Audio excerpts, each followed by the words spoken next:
Բարև ձեզ։ Ինչ գիտենք մենք այսօր ժամանակակից Ադրբեջանի մասին։ Ի վերջո այս հանրապետության հետ մենք 30 տարուց ավելի է պատերազմի մեջ ենք եւ այս նույն հանրապետության հետ այսօր բանակցում ենք խաղաղության շուրջ։ Արժե արդյոք իմանալ ում հետ ենք բանակցում։ Տաղավարում այսօր մեր հյուրը արևելագետ Արտյոմ Տոնոյանն է։ Բարև ձեզ։ Բարև ձեզ։ Պարոն Տոնոյան, դուք ձեր մասնագիտական ժամանակից մի բավական լուրջ հատված առանձնացրել եք եւ արդեն որոշ ժամանակ է Telegram-յան ալիք եք բացել Caspian Frontiers, որը ներկայացնում է բացառապես ժամանակակից Ադրբեջանը տարբեր ասպեկտներով։ Ինչու՞։ Շատ հետաքրքիր հարց է։ Մի քանի նպատակ ունի այս ալիքը։ Ես վաղուց եմ գրում Facebook-ում, օրինակ, սոցիալական ցանցերից նախընտրել եմ ու շատ երկար ժամանակ գրել եմ հենց Facebook-ում երևի 10 եւ ավել տարիներ շատ ակտիվ, բայց հիմա նախ ցանկանում եմ ունենալ դիվերսիֆիկացված միջոցներ գրելու համար, որովհետև մենք տեսնում ենք, որ հատկապես պատերազմից հետո կոնկրետ իմ դեպքում չի եղել, բայց բազմաթիվ գործընկերների էջեր արգելափակվում են ընտրած բառապաշարի, բառերի արտահայտությունների, նույնիսկ լուսանկարների տարածման պատճառով, գիտեք Մոնտե Մելքոնյանի օրինակ լուսանկարի պատճառով մարդկանց էջեր էին արգելափակում Facebook-ում։ Մի նկատառումը դա է, բայց ավելի կարևորը դա թեմատիկ հենց կոնկրետ Ադրբեջանին, ժամանակակից Ադրբեջանին նվիրված ռեսուրս, հա, սոցցանցային ռեսուրս ունենալն է։ Այս առումով Telegram-յան այս ալիքը բավական տարբեր է այն ամենից, ինչ ես ունեի օրինակ իմ անձնական էջում Facebook-ի։ Այս ալիքում Telegram-ի ես անում եմ միայն Ադրբեջանին վերաբերող գրառումներ, այդտեղ չկան լուսանկարներ, օրինակ ինձանից չկան Հայաստանի հանրային կյանքին վերաբերող գրառումներ, որովհետև ես անում եմ օրինակ մասնագիտացված ալիք է։ Իսկ նպատակը ո՞րն է, ի վերջո։ Գիտահանրամատչելի ոճի մեջ։ Այո, հանրայնացնող, եթե մասնագետը ուսումնասիրում է, արևելագետը ուսումնասիրում է Ադրբեջանի պատմություն, ժամանակակից Ադրբեջան, դա նորմալ է, բնական է եւ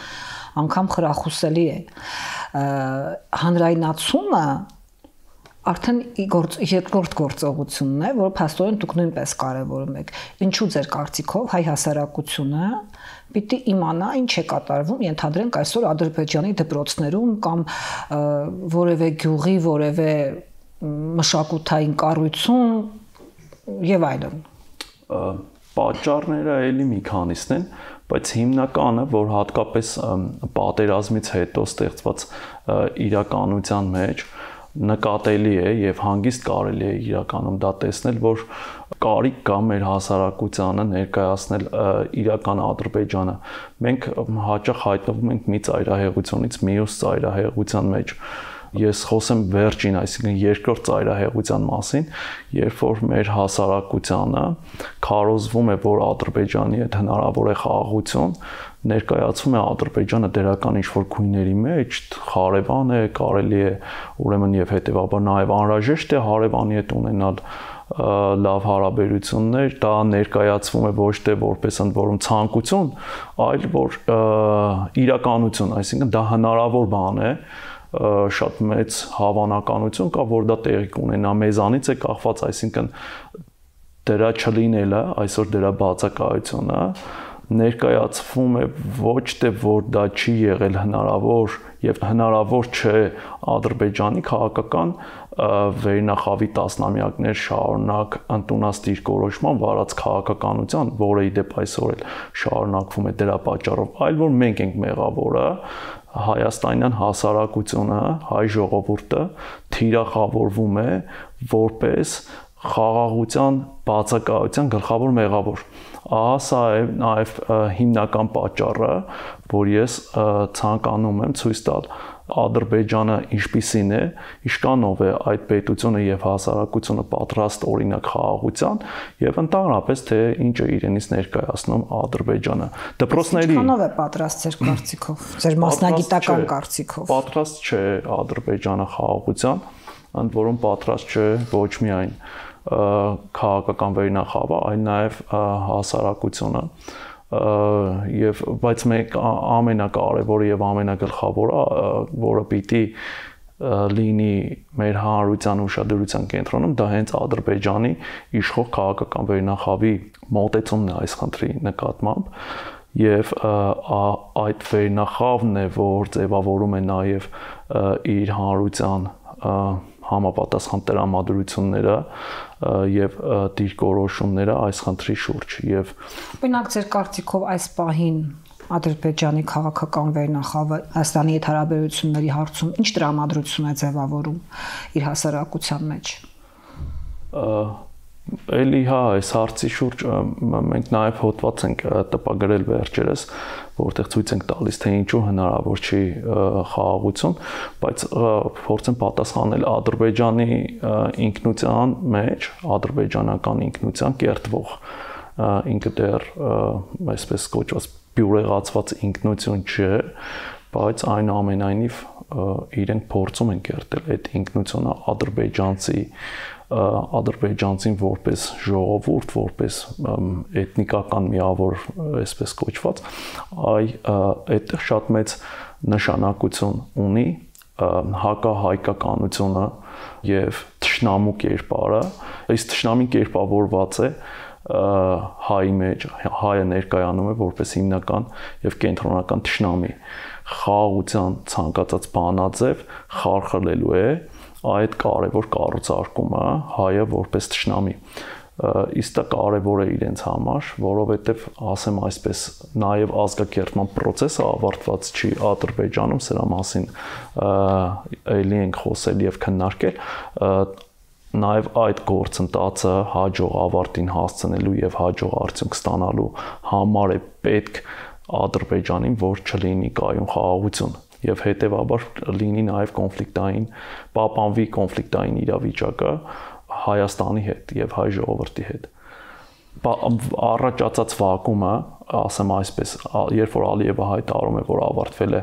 Արցախյան հակամարտությունը եւ Արցախը փաստացիորեն հայտնվել է ադրբեջանական վերահսկողության տակ,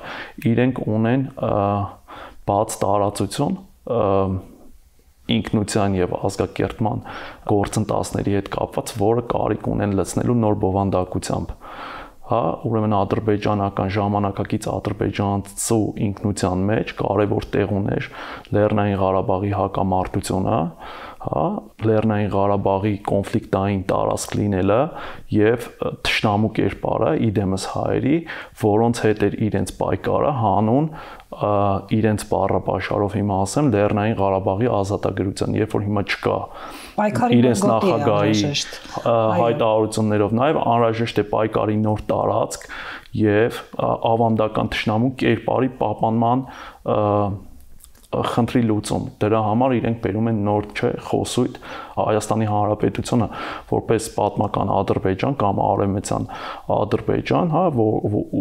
ուր դեպի ուր իրենք պիտի վերադառնան, չէ, ասում եք կամ տանկերով կվերադառնանք կամ ոտքով դա չի էական, բայց մենք պիտի վերադառնանք եւ անվանում է դա մեծ վերադարձ, որ լինելու է այդ մեծ վերադարձը։ Ազգային տեսլական ձևավորում։ Հա, որպես նոր նպատակ։ Տեսեք, իհարկե այն ինչ որ դուք ներկայացնում եք եւ որոշ մասնագետներ էլի ներկայացնում են, ինչ պետական քաղաքականություն է վարում Ադրբեջանն այսօր իր երկրում, դա բնորոշում որպես հակահայկական քաղաքականություն, որպես ազգակերտման քաղաքականություն, հակահայկականությունը այդ քաղաքականության հիմքում եւ այլն, մենք դա միայն նեղ մասնագետներից ենք շատ քիչ որոշ դեպքերում լսում եւ իմանում։ Արդյոք քաղաքական գործընթացներում ձեր կարծիքով տեղ ունեն այսպիսի վերլուծությունները։ Որտեւ անկախ նրանից հասարակությանը որքան չափով է տեղեկացվում այդ մասին, գոնե բանակցություններ վարողը պիտի ճանաչի ում հետ է նստում մի սեղանի շուրջ, որովհետեւ բանակցությունն ի վերջո մենք բոլորս հասկանում ենք, հատկապես այս պարագայում, այսպես բարեկամական միջավայրում չէ։ Դժվարանում եմ ասել, թե իշկանով են իրենք տեղեկացված այս ամենի մասին, շատ բարդ է պատասխանել հիմա ձեր հարցին, որովհետև մի շարքային օրինակ կարող եմ վերընթադրել, կառավարությունը կարող էր պատվիրել փորձագիտական հետազոտություններ ժամանակակից Ադրբեջանի վերաբերյալ մասնագետներին, այսինքն դա ներքին աշխատանք է եւ պետությունները շատ հաճախ դա անում են, նույնիսկ պարտադիր է որ անեն եւ այս ճանապարհով մենք կարող ենք իմանալ, որ այնուամենայնիվ դա կառավարության ուշադրության կենտրոնում է, որոնք այսօր քաղաքական որոշումներ են կայացնում եւ այդ որոշումները ուղիղ անմիջական ազդեցություն են ունենալու յուրաքանչյուրիս առօրյայի վրա։ Տեսեք, եթե խնդիրը ձեր ասած բանով դիտարկենք, դիտակետից նայենք խնդրին, Հայաստանը նույնպես պատվիրում են, չասեմ պատվիրում է, բայց Հայաստանում նույնպես իրականացվում են նման ծրագրեր, ասենք օրինակ գիտության, ինչպես է կոչվում գիտության պետական կոմիտեը նախկինում անվանում է, հիմա բարձրագույն կրթության եւ գիտության կոմիտեն, պարբերաբար հայտարարում են մրցույթներ եւ այդ մրցույթներում լինում են հաղթող ծրագրեր հումանիտար նաեւ ոլորտից, մեկը մենք օրինակ ունենք նմանատիպ ծրագրեր, մեկը չի, մի քանի ծրագրեր նմանատիպ իրականացվում են Հայաստանում, բայց խնդիրը նրանում է, թե ընդհանրապես գիտական արդյունքը իշկանով է դառնում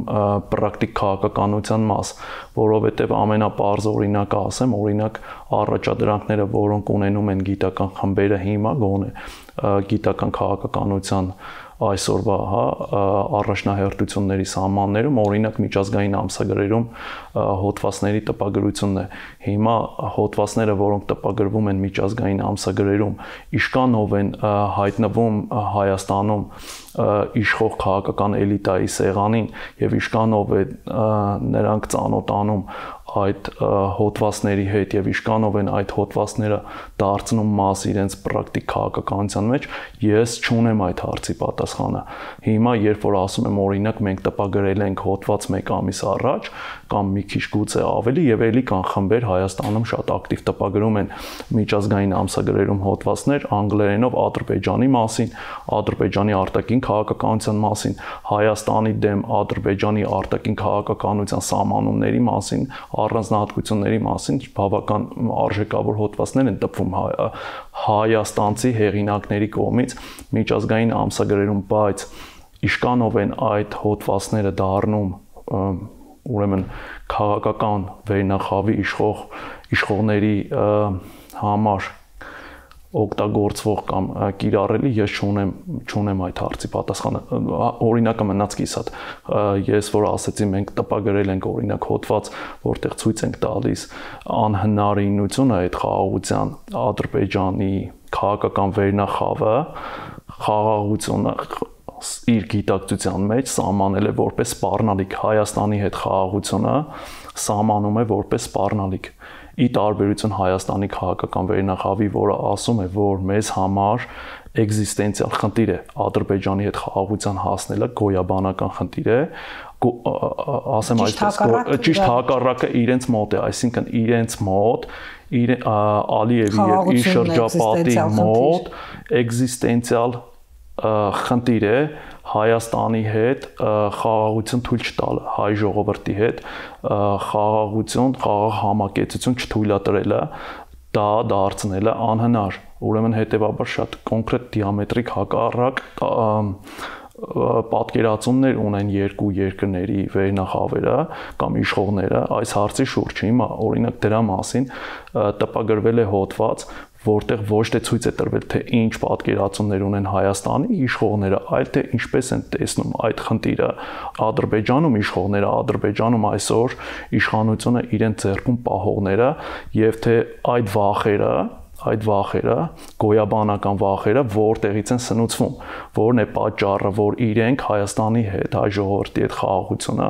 սահմանում են իրենց գիտակցության մեջ որպես գոյաբանական սպառնալիք, դա միայն սեփական իշխանության շարունակականության ապահովման մեջ չի, այլ այն խնդիրների մեջ է, որոնք ներքին մակարդակի հետ կապ ունեն, որ արտաքին քաղաքական որոշումների վրա ազդող ներքին քաղաքական կամ ներքին ադրբեջանական մակարդակից են բխում,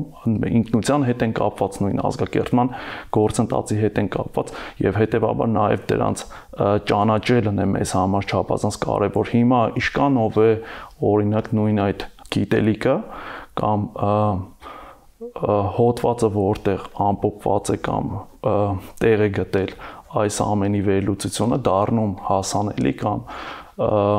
կիրառելի այստեղ կառավարողների համար արդյունավետության մասին է խոսքը նաև թե ինչքանով է արդյունավետ կառավարվում այն արդյունքը, որը ստացվում է սեփական երկրի ներսում նույնիսկ կառավարության ֆինանսավորման դեպքում մեր հասարակության մեջ շատ խոր արմատացած ընկալում կա, որ պատերազմական իրավիճակը այսպես քաղաքական էլիտաների ճիշտ կամ սխալ գործունեության հետևանք կամ արդյունք է, որպես կանոն ժողովուրդները եւ դա միայն մեր հասարակության մեջ չկա, դա այսինքն համամարտկային այսպես մի մտայնություն է, որ ժողովուրդները որպես կանոն բոլոր խաղաղություն են ուզում եւ պատերազմ չեն ուզում։ Եթե մենք այսօր խոսենք Ադրբեջանի հասարակության մասին, քաղաքական էլիտան գիտենք ինչ է ուզում, բացահայտ ասում է դրա մասին, այդտեղ նույնիսկ բացահայտելու, գաղտնազերծելու աշխատանք էլ չկա, բայց մենք ունենք այն խորը հավատը, որ ժողովուրդը պարտադիր չի ուզի նույն բանը, եւ մենք ի վերջո կարող ենք երկու ժողովուրդներով գալ խաղաղության, անկախ թեկուզ ի հեճուկս քաղաքական էլիտաների։ Նախ հետաքրքիր է դա այդպես է թե ոչ, արդյոք Ադրբեջանի հասարակությունը, ոչ թե էլիտան, Ադրբեջանի հասարակությունը Հայաստանի հետ, հայերի հետ խաղաղություն ուզում է թե ոչ, եւ երկրորդ, արդյոք մեր ժողովուրդները կարող են միասին լավ ճանաչելով, բավարար չափով ճանաչելով եւ հայ հասարակությունը եւ Ադրբեջանի հասարակությունը կարող ենք ասել, որ մեր ժողովուրդները կարող են միասին գալ հաշտության եւ պարտադրել սեփական էլիտաներին այնուամենայնիվ հաշտ ապրել։ Այն ալիքը, որ ես եմ բարում, նպատակներից մեկը այս ալիքի տեղեկացնելն է մեր հասարակությանը նաեւ այն գիտական որակյալ հոդվածների մասին, որոնք լույս են տեսնում աշխարհում եւ վերաբերում են Ադրբեջանին։ Միջազգային ամսագրերում լույս տեսնող հրատարակվող որակյալ հոդվածների մասին է խոսքը ու պարտադիր չի, որ դրանց հեղինակները լինեն հենց հայաստանցի գիտնականներ։ Մենք ունենք օրինակ ես այդպիսի շարք ունեմ, Կիրակ Նորյան տերծանություն է կոչվում, ամեն Կիրակի առավոտ առաջարկում եմ ինչ-որ մի հոդված։ Հիմա ինչի համար ես դա հիշեցի, որովհետև ձեր հարցի պատասխանը կա մի հոդվածում, որը լույս տեսավ ընդամենը մոտավորապես մի ամիս առաջ, շատ հեղինակավոր մի ամսագրում, եւ դա վերաբերում է Ադրբեջանի քաղաքականությանը հետպատերազմական շրջանում, խոսքը վերաբերում է 2020 թվականի պատերազմից հետո այն խնդրի հետ կապված, որը մենք սովորաբար անվանում ենք ժողովրդական դիվանագիտություն։ Ինչի մասին դուք եք խոսում։ Ադրբեջանում պատերազմից հետո 2020 թվականի հետևողականորեն թիրախավորվում են բոլոր այն անձինք, քաղաքական ակտիվիստները, քաղաքահասարակություն կոչվածը, չնայած Ադրբեջանի դեպքում դա ընդունեք մեծ վերապահումով, Հայաստանի դեպքում էլ իրականում, բայց Ադրբեջանը մի փոքր այլ մոտեցում է պահանջում, թիրախավորվում են բոլոր այն մարդիկ, ովքեր հայտնի էին իրենց խաղաղասիրական հայացքներով եւ իրենց Ադրբեջանում անգամ անվանում էին այսպես կոչված պացիֆիստական թև։ Երիտասարդներ էին հիմնականում այս մարդիկ, ովքեր ունեն խաղաղասիրական մոտեցում, համարում են, որ ժողովուրդները կարող են ապրել միմյանց հետ խաղաղ, կարելի է գտնել ինչ-որ կոնսենսուս, գալ կոնսենսուսի եւ ապրել խաղաղ։ Եվ այս թևը հատկապես պատերազմից հետո շատ ակտիվ էր եւ գտնում էր, որ ի վերջո պատերազմից հետո գոնե պիտի գալ ուրեմն այդ խաղաղ համակեցությանը բոլոր իմ նշած թևի ներկայացուցիչները հիմա կամ գտնվում են Ադրբեջանից դուրս, հարկադրաբար հեռացվել են Ադրբեջանի տարածքից կամ գտնվում են ադրբեջանական բանտերում։ Նույնիսկ եղել են դեպքեր, երբ որ մարտը լինելով Ադրբեջանի Հանրապետության քաղաքացի եւ ուսանելով արտասահմանյան համալսարաններում վերադարձել է ընտանիքի անդամներին հանդիպելու իր արձակուրդների ժամանակ եւ վերադարձի պահին կալանավորվել է եւ այլևս իրեն թույլ չի տրվել վերադառնալ եւ շարունակել ուսումը, այսինքն բոլոր այս մարդիկ հետեւողականորեն թիրախավորվում են պետության ղեկավարների կողմից, պետական քաղաքականությունը Ադրբեջանում թիրախավորել խաղաղության մասին ցանկացած խոսք ներսում եւ թույլ չտալ խաղաղասիրական որևէ դիսկուրս պետության ներսում։ Հիմա սա պատասխանում է արդյոք ձեր հարցին, թե ոչ։ Դա հնարավոր է, թե հնարավոր չէ, որովհետև մենք ասում ենք, այո, ժողովուրդները կարող են գուցե իրենք գտնել այդ կոնսենսուսը եւ փորձել խաղաղ համակեցություն ապահովել, բայց ինչպես եթե այնուամենայնիվ որոշում կայացնողները էլիտաներն են եւ քաղաքական իշխող ուժերն են եւ այս պարագայում հակառակ կողմում ես ներկայացրեցի այն, ինչ տեղի է ունենում։ Նույնիսկ ավելին ասեմ, ոչ միայն իրենք ձերբակալում են Ադրբեջան վերադարձողներին կամ Ադրբեջանում գտնվողներին, այլ իրենց պետանվտանգության ծառայությունը իրականացնում է հատուկ գործողություններ տարբեր պետությունների տարածքներում առևանգելու եւ Ադրբեջան բերելու համար այն անձանց, այն ադրբեջանցիներին, որոնք օգտագործելով համացանցային ռեսուրսները խոսում են օրինակ խաղաղությունից։ Մարտը ով գտնվում է, ասենք օրինակ Նիդերլանդների թագավորության տարածքում, կարող է թիրախավորվել, առևանգվել եւ վերման ենթարկվել Ադրբեջան միայն նրա համար, որ օգտագործում է համացանցը իրացնելու համար իր ազատ խոսքի իրավունքը, իսկ իր ազատ խոսքը վերաբերում է խաղաղության խոսույթին։ Դուք շատ հաճախ ուսումնասիրում եւ տեղեկացնում եք ադրբեջանական դպրոցներում տեղի ունեցող իրավիճակի մասին, ընդ որում երբեմն շատ հեռավոր Բաքվից շատ հեռու գտնվող որևէ գյուղական դպրոցում։ Ինչու է կարևորում այն, ինչ տեղի է ունենում դպրոցում։ Ի վերջո այդ երեխաները ոչ որոշումներ կայացնող են, ոչ հասարակական կարծիք ձևավորող են, բայց դպրոցների իրավիճակը ցուցիչ է համարվում։ Իհարկե։ Դա մի նպատակ ունի, ես խորապես համոզված եմ, որ Հայաստանը պետք է դատարի անկախ նրանից, թե ով է այսօր իշխանության, պետք է դատարի ընդհանրապես իր քաղաքականությունը կառուցել եւ վարել կարճաժամկետ հեռանկարում, դա չպիտի լինի ունենալով, ասենք, չգիտեմ, մի տարվա հաշվարկ, շաբաթների կամ ամիսների հաշվարկ, Հայաստանը պիտի պլանավորի ընդհանրապես իր թե արտաքին, թե ներքին քաղաքականությունը միջնաժամկետ, երկարաժամկետ հեռանկարների համար եւ այս իմաստով ադրբեջանական դպրոցը շատ կարեւոր տեղ է, դեպի ուր պիտի լինի մեր հայացքը, երբ որ մենք խոսում ենք Ադրբեջանի հետ հնարավոր խաղաղության մասին։ Իմ բոլոր գրառումները եւ լուսանկարներն ու տեսահոլովակները, որոնք ես տեղադրում եմ իմ ալիքում, հենց այդ նպատակը ունեն, որ պարբերաբար ցույց տալ մեր հասարակությանը, լավ գոնե այդ ալիքի ընթերցողներին, թե ինչ է տեղի ունենում Ադրբեջանի հանրակրթական դպրոցներում։ Ընդհանրապես, որ հայաստանցու աչքը սովորի տեսնել այն, ինչ կա մեզանից դուրս, մեր ոմանք կանվանեն հակառակորդ, ես կանվանեմ թշնամի երկրի հանրակրթական դպրոցներում։ Այնտեղ դուք կտեսնեք զինվորական համազգեստով հիմնականում դպրոցականներ, դուք կտեսնեք պատերին տանկերի նկարներ, չգիտեմ, պատերազմ հիշեցնող տարատեսակ նկարներ, դուք կտեսնեք, իրենք անվանում են դա Զաֆար փառքը, հաղթանակի, ինչ են ասում, դա ավար, հաղթանակի ավարների այգի, հա, հաղթանակի այգի, որը Բաքվում է, հաղթանակի պուրակ եւ այլն, այսինքն այն ամենը, ինչ հիշեցնում է պատերազմ, ինչ հիշեցնում է իրենց համար հաղթանակ հայ ժողովրդի դեմ, ինչը հիշեցնում է միլիտար հասարակություն, դա մեզ մոտ շատ մոդայիկ էր մի ժամանակ խոսել, չէ, դպրոցի միլիտարիզացիայից եւ հասարակության միլիտարիզացիայից, դուք այդ ամենը կարող եք տեսնել ամենօրյա ռեժիմով, ամենօրյա ռեժիմով ադրբեջանական դպրոցներում։ Մեր դպրոցներում է։ Ես համաձայն եմ ձեզ հետ։ Կարելի է դա բնական է։ Այո, կարելի է չխոսել սրա մասին։ Ես միանշանակ համաձայն եմ ձեզ հետ։ Ես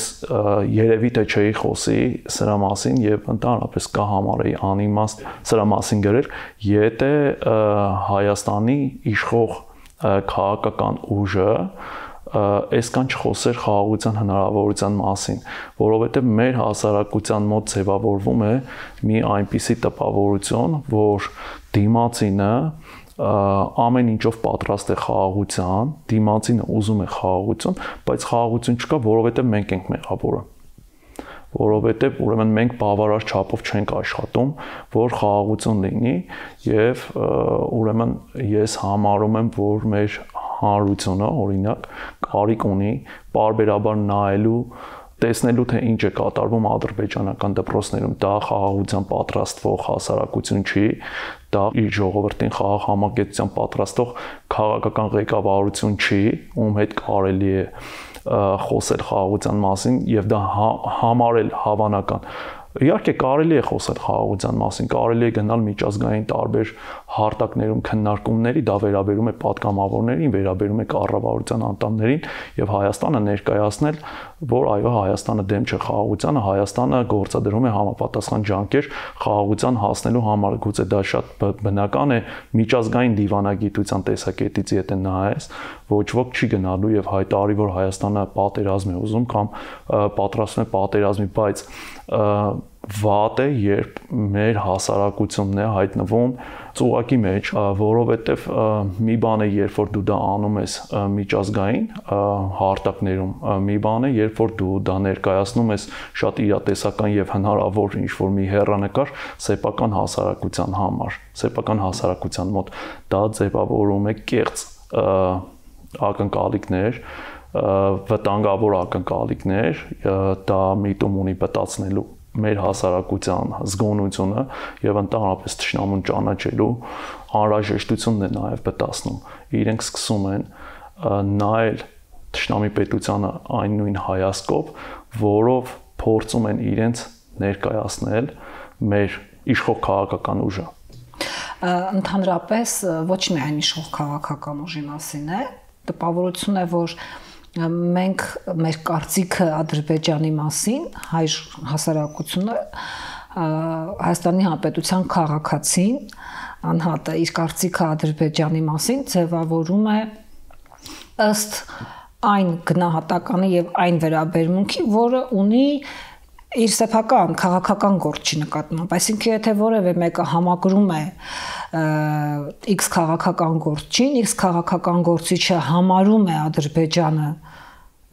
Ադրբեջանի պետությունը կամ Իլհամ Ալիևին կառուցողական, այս քաղաքացին էլ է համարում կառուցողական։ Եթե համակրում է այն քաղաքական գործչին իր երկրում, որը Ադրբեջանին եւ Իլհամ Ալիևին համարում է թշնամի, ինքն էլ է համարում թշնամի, այսինքն պրիզման իր երկրի, իր համակրած կամ իր հակակրած քաղաքական գործի միջոցով է գնահատականը կամ պատկերացումը Ադրբեջանի մասին։ Ես վստահ եմ, որ հասարակագետներից շատերը կարող է ասեն, որ դա նույնպես բնական է, որտեղ հասարակությունը քաղաքացիները չեն սկսելու անձնապես ամբողջ ուսումնասիրել ինչ է կատարվում, իրենք հենց դրա համար էլ ընտրել են քաղաքական գործիչներին, մանդատավորել են իրենց սեփական երկրի քաղաքական գործիչներին եւ հետեւաբար վստահում են, եթե վստահում են, ուրեմն նաեւ վստահում են նրանց գնահատականի, նրանց կարծիքներին Ադրբեջանի նկատմամբ։ Այո։ Այդ դեպքում ստացվում է, որ հասարակությունը շատ բան չունի անելու, եթե դա այդպես է։ Նա պիտի ընդհանրապես մանդատավորի քաղաքական էլիտաներ ձևավորի եւ քաղաքական էլիտաների գնահատականը բավարար լինի, իսկ հասարակությունը զբաղվի իր ամենօրյա գործերով։ Դե հա ճիշտ հարցադրում է, բայց Հայաստանում կարծես հենց այնպես ինչպես դուք եք ներկայացնում, մարդիկ հաճախ այո հավատում են այն խոսքին, որին իրենք են ուզում հավատալ, չէ, ձեր ասացի պես։ Նպատակներից մեկն է նաև դա է, որ մենք փորձում ենք ներկայացնել հնարավորինս դե բնականաբար մենք էլ կարող ենք լինել որոշակիորեն սուբյեկտիվ,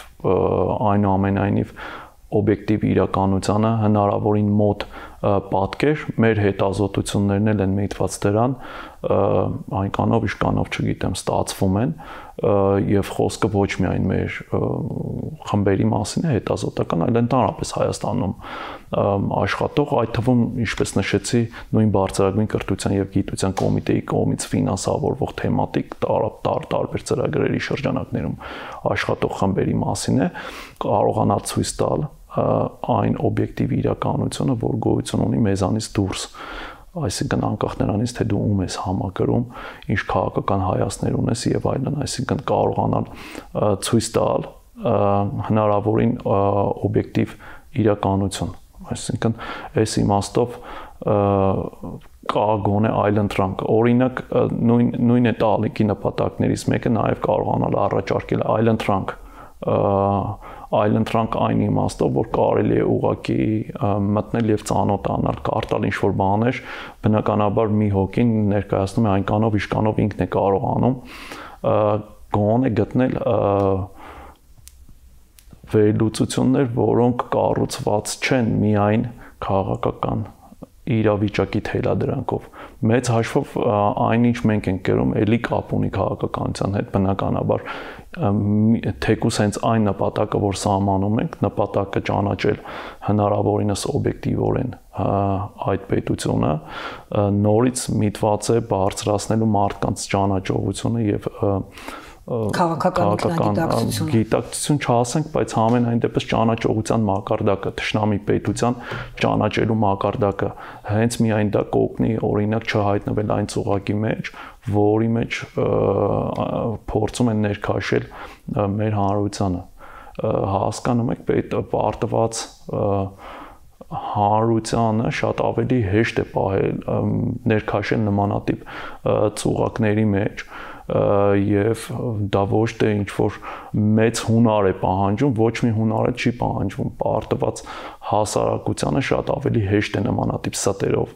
խապելը, խաղաղության հեռանկարներ կառուցելով։ Մեր նպատակներից մեկը թույլ չտալ կամ հնարավորինս նպաստել, որպեսզի մարդիկ չտրվեն տարատեսակ ստերին եւ խապկանքներին։ Ընդ որում տարբեր խոսափողերով դուք կարող եք լսել խոսքը չի վերաբերում միայն կառավարող բարձրաստիճան պաշտոնյաներին, տարբեր լրատվամիջոցներով այսօր կարող եք բազմաթիվ հայտարարություններ լսել, անպատասխանատու նկարագրություններ նույն Ադրբեջանի մասին, որ դե ինչ եք խոսում պատերազմից, ինչ եք պատերազմ քարոզում գիշեր-ցերեկ, պիտի խաղաղություն լինի, շատ էլ հնարավոր է եւ այլն, այս սա է, որը ամենավտանգավորն է, ես կարծում եմ, դա ավելի վտանգավոր է, քան այն, որ օրինակ Ադրբեջանը շարունակում է սպառազինության ձեռքբերումը 2020 թվականից հետո եւ օրինակ 2025-ի համար Ադրբեջանի ռազմական բյուջեն հասել է պատմական մաքսիմումի, այսինքն մի կետի, որ երբեք չի ունեցել նմանատիպ բյուջե։ Կարծեմ թե 2020 թվականի հետ համեմատ մոտավորապես եռապատկվել է Ադրբեջանի տարեկան ռազմական պաշտպանական բյուջեն, այսինքն հասել է 5 միլիարդ ամերիկյան դոլարի այս տարի պաշտպանական բյուջեն։ Ուրեմն սա վտանգավոր է, չէ՞, թշնամին զինվում է եւ բնականաբար սպառազինությունը, որ ձեռք է բերում հետևողականորեն մի օր կիրառվելու է, ինչպես կիրառվեց 2020 թվականի պատերազմի ժամանակ։ Այլ է հարցը, թե դա կիրառվի 2025-ի դեկտեմբերին, թե ասենք օրինակ 26-ի հունիսին, թե լավ ասենք, չգիտեմ, 29 թվականին, բայց ակնհայտ է, որ սպառազինության ձեռքբերումը ինքնանպատակ չի։ Միտված է դա մի օր կիրառվելու է։ Ինքնին սա վտանգավոր է, չէ, բայց այլ ավելի վտանգավոր է, երբ որ քո երկրի արտաքին որոշումների համար պատասխանատուները եւ ուրեմն այդ պատասխանատուների շուրջ հավաքված, չգիտեմ, փորձագետները, վերլուծաբանները, տարատեսակ մասնագետները փորձում են ներկայացնել, որ այդ սպառազինությունը, որ ձեռք է բերում, ոչ մի վտանգ չկա։ Ասենք խաղաղությունն էլ շատ իրատեսական ծրագիր է։ Մենք պիտի գնանք խաղաղության ճանապարհով։ Այսա ավելի վտանգավոր է, քան հենց ինքնին նրա զինվելը, որովհետև դա տեսանելի է, դու տեսնում ես, որ ինքը զինվում է։ Գուցե ավելի շատ է զինվում, քան մենք տեսնում ենք, գուցե, հա, դա էլ ամբողջ ծավալով չենք տեսնում, բայց մենք տեսնում ենք, որ ինքը զինվում է։ Ուրեմն դա վտանգավոր է, բայց ավելի վտանգավոր չէ, քան այնինչ ամեն օր մեր ետերներից ասվում է մեր ժողովրդին։ Ավելի վտանգավոր է, քան դա նշանակում է, որ մենք պատրաստ չենք, երբ հոգեբանորեն առաջին հերթին պատրաստ չենք։ Այո, անպատրաստ լինելը մեկ եւ երկրորդը բտացնելը մարդկանց, երբ որ դու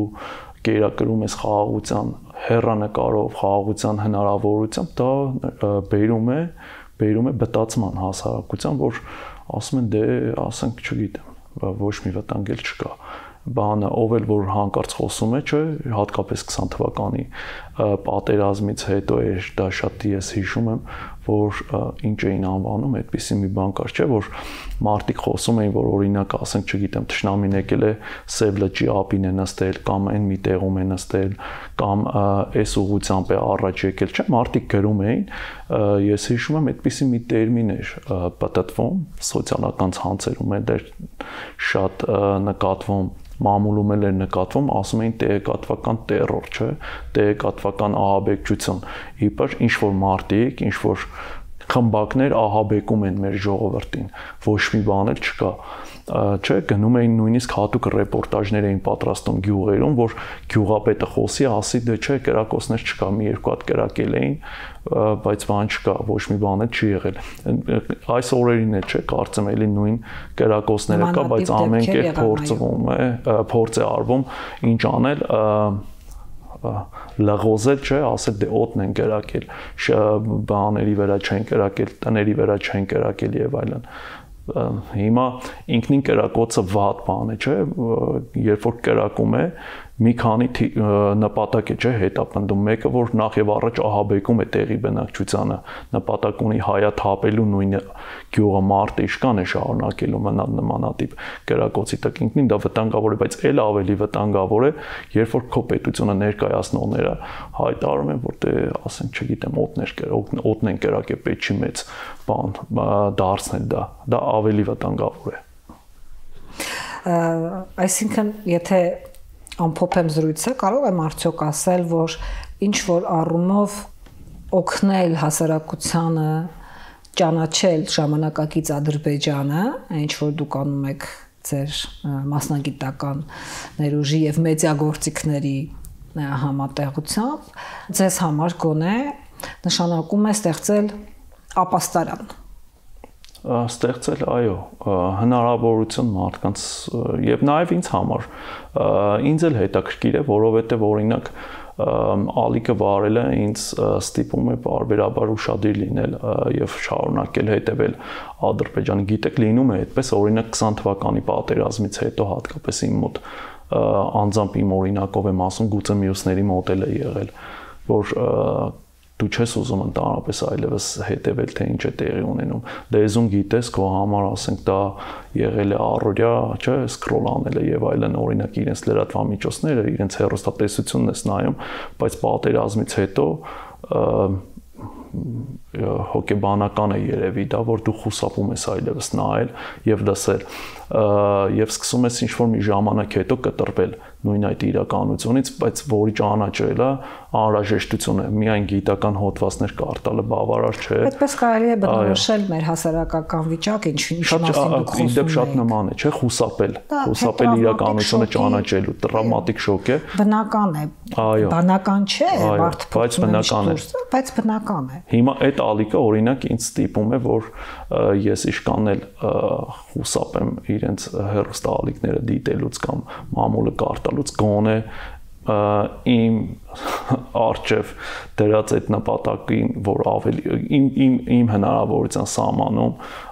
օգնեմ մեր հասարակությանը տեսնել այն ինչ կա այնտեղ, գոնե դրա շրջանակներում կարդամ եւ բարբերաբար ամենօրյա տեղեկացվածություն ունենամ, նաեւ անցուդարձից իհարկե ալիքը միայն քաղաքական անցուդարձի մասին չի, բայց նաեւ դրան է հետևում ակամա։ Շնորհակալ եմ պարոն Տոնոյան հյուրընկալվելու համար, հիշեցնեմ, որ մեր տաղավարում արևելագետ Արտյոմ Տոնոյանն էր, զրույցները կշարունակվեն ամենայն բարիք։